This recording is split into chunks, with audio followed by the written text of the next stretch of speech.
యెషయా పుస్తకం. ఈ యెషయా రాసిన మాటల్లో కొన్ని మనం ధ్యానం చేసుకుందాం. యెషయా గ్రంథము 26వ అధ్యాయము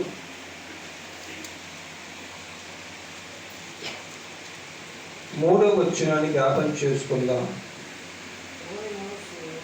ఎవరి మనస్సు నీ మీద ఆనుకొనునో వారిని పూర్ణ శాంతి గలవారుగా నీవు కాపాడుదువు అన్న మాట ఇక్కడ మూలవాక్యలో జ్ఞాపకం చేసుకుంటున్నాం. ఎవరి మనస్సు నీ మీద ఆనుకొనునో వారిని నీవు పూర్ణ శాంతి గలవారుగా కాపాడుతావు అనేది ఇక్కడ మాట, ఒక మాట సగం మాట. ఎవరు మనస్సు అనేది మనం జ్ఞాపకం చేసుకోవాలి. ప్రతి మానవుడు మనస్సు కాడ దేవుడి మీద ఆనుకొని ఉండాలి. మన మనస్సు ఎలా దేవుడి మీద ఉండాలి.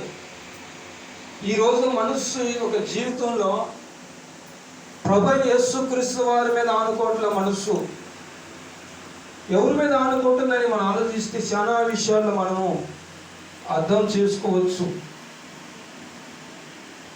దేవుడు వాక్యం లేనప్పుడే యాకోబు కుమారుల్లో ఒక కుమారుడు దేవుడి మీద తన మనసు ఆనుకొని ఉంది. మనం చూడగలుగుతాం బైబిల్లో. అప్పుడు బైబిల్ గ్రంథం లేదు. దేవుడు ఒక దర్శనమందు కలయందు లేదా మాట్లాడుతూ వచ్చిన దినాలయ్యి ఎవరి మీద ఆనుకున్న ఆయన మనస్సు అని మనం ఆలోచిస్తే యోసేపు జీవితం మనం చూడగలుగుతాం. యోసేపుకు దేవుని మీద ఎందుకు అంత మనస్సు ఉంది? తన జీవితంలో ఏది సంభవించినా ఏ మాత్రం కూడా ఆయన తొట్టిల్లిపోలేదనేది బైబిల్ గ్రంథం చెప్పబడుతుంది. ఎన్నో అపాయాలు వచ్చినాయి, తనకు ఎన్నో బాధలు ఇబ్బందులు ఇరుకులు కలిగినాయి. అయినప్పుడు కూడా తన మనస్సు దేవుని మీదే ఉంది. దేవునికి స్తోత్రం. ఇక్కడ బైబిల్లో మనం చూస్తున్నాం, ఎవరి మనస్సు దేవుని మీద అనుకుంటే వాళ్ళని పూర్ణ శాంతి కలిగి వారిగా మారుస్తాడు దేవుడు. అది అంతేకాదు, కాపాడతాడు అతన్ని. ఆదికాండము 50వ అధ్యాయము 21వ వచనంలో మనము చూడగలిగితే ఆయన మనస్సు ఎట్లున్నది అనేది మనం చూడాలి. ఎవరైనా అని మనం చూస్తే యేసేపు మనస్సు ఎట్లుంది.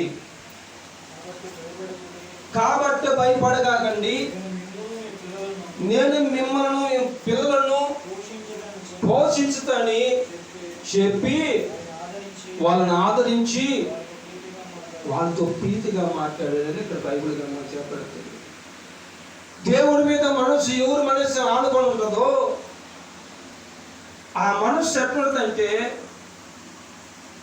వాళ్ళతో ప్రీతిగా మాట్లాడతారు, అంటే సంతోషంగా మాట్లాడతారు, సమాధానంగా మాట్లాడతారు, నెమ్మదితో మాట్లాడతారు. గాయపరిచారు నీళ్ళు, అమ్మే పడ్డాడు, బాణచట్టం చేశాడు, సరసాల పాలయ్యాడు, నిందల పాలయ్యాడు. ఎంతో తన జీవితంలో ఎన్నో పరిమాణాలు జరిగిపోయినాయి. కానీ తన జీవితము దేవుడి మీద ఆనుకొని ఉంది కాబట్టి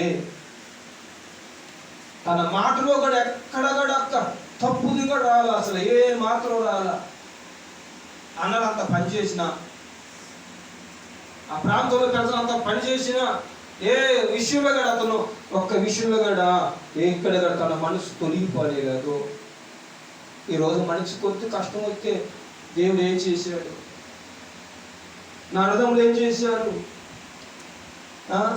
అసలు పాస్టర్ గారు ఏమైపోయాడు తెలవదు. ఎంతవరకు ప్రార్థన చేయాల్సిన పాస్టర్ గారు రావట్లా మా ఇంటికి. నా తోటి సహోదరి ఇప్పుడు ప్రేమగా ఉంది, నిన్న మొన్న బాగుండప్పుడు ఇంటికి వచ్చింది, డబ్బులు అవసరమైతే తీసుకెళ్ళింది, అన్ని విషయాల్లో బాగానే ఉంది, ఈరోజు ఎందుకు రాట్లా అనేది అనుకుంటూ మనసు కఠినపరుచుకున్న దినాలు ఈ రోజు మనిషి ఉన్నాడు. యేషేపు జీవితం అట్లా లేదు. అన్న కష్టపడి కోతులు వేసినప్పుడు గోతులు వేసి కూడా మర్చిపోయాడు. తర్వాత ఐగుప్తు దేశం అమ్మేసి పోతీఫరు భార్య అతని మీద నిందేసింది. ఆ నిందలు కూడా మర్చిపోయాడు. పోతీఫరు భార్య నిందేసిందని ఎక్కడైనా చెప్పాడా? పోతీఫరు భార్య నిందేసింది చెప్పాడు ఎక్కడన్నా? చెప్పలా. దాన్ని ఎంచుకున్నాడు. ఒకరి మీద నింద పండగోతూ తప్పు ఆమె ద్వారా జరిగినా కాడా ఆ తప్పు తన మీద ఎంచుకొని బయటికి పారిపోయాడే కానీ ఏ మాత్రమే పోతీఫరు మీద నింద చేసినట్టు కనపడలా. పోతీఫరు అట్లా చేసిందయ్యా అని ఒక మాట అక్కడ పోతీఫరుకి చెప్పినట్టయితే ఆ రోజు రక్షించబడేవాడు యేసేపు. పోతీఫరు మీద నింద వేయలేదు. ఆయన మనసు ఎట్లుందో చూడండి. ఆ మనిషి అట్లా ఏం తెలుసా? పక్క వారు తప్పు చేసినా క్షమించే మనసు యేసేపులో ఉంది. దేవుడికి స్తోత్రం. అది యేసయ్య మనసు. అది ఆయన మీద మన మనసు ఆయన మీద ఆనుకుంటే పోతీఫరు నిందేసినా కూడా ఆ నింద పోతీఫరు భార్య చేసిందని చెప్పాలా. తప్పించుకొని పారిపోయాడు కానీ సరసర పాలవుతానికి నిందలు పాలవుతానికి కానీ ఇష్టపడ్డాడు కానీ తన మీద ఏ తప్పిదము ఇది జరిగిందని చెప్పకుండా తను తగ్గించుకున్నాడు. ఇక ఆయన చెరసాల వేసి ఆయన్ని బాధ పెట్టినప్పుడు కూడా ఆ చెరసాలలో ఉన్న పానదాయకుడితో మాట్లాడుతున్నాడు. నీ కళ్ళ ద్వారా నేను చెప్పాను, నన్ను బయటికినప్పుడు నన్ను పిలిపించని చెబితే ఆయన ఇల్లు చెప్పకుండా మానేశాడు. రాజుగారు గిన్నెని చెప్పడానికి వెళ్ళాడు. అయినప్పుడు రాజుగారు చెప్పలా. ఉపకారం చేశాడు. నాకు ఉపకారం చేసినది ఒక వ్యక్తికి నేను ప్రతికారం దేవుడి సన్నిధిలో చెప్పాలని కూడా రాజుగారు చెప్పాలని ఆలోచన కూడా పానదానికి లేకుండా పోయింది. అయినప్పుడు కూడా పానదానికుడితో కూడా ఆయనతో కూడా బాగా ఉన్నాడు. ఆయన చెప్పలేదే, నా గురించి చెప్పలేదే రాజుగారు నిలిపించేవాడు కదా, అది కూడా లేదు. 3 విషయాలు యేసేపులో ఉంది. గోతులు వేయబడ్డప్పుడు ఎప్పుడు ఎవరితో ఏం మాట్లాడాలి. రెండోది పోతీఫరు భార్య నిందేసింది, దాని ద్వారా కూడా ఏమీ మాట్లాడలేదు. తర్వాత శరసాల్లోకి వెళ్ళి పానదాయకులు చేసిన మేలు రాజుగారు చెబుతాడు అనుకున్నాడు, అది చెప్పలా. కానీ యేసేపు జీవితంలో అదే దేవుని మీద మనసు అనుకున్నాడు. యేసేపు జీవితం దేవుని మీద ఆనుకోలేదు కాబట్టి యేసేపు ఎన్ని వచ్చినా కూడా ఎన్ని తల కింద వచ్చినప్పుడు కూడా ఆయన మనస్సులో నెమ్మదంగా బ్రతుకుతున్నాడు. దేవునికి స్తోత్రం. మనం కూడా దేవుడి మీద మన మనసు ఆనుకుంటే నింద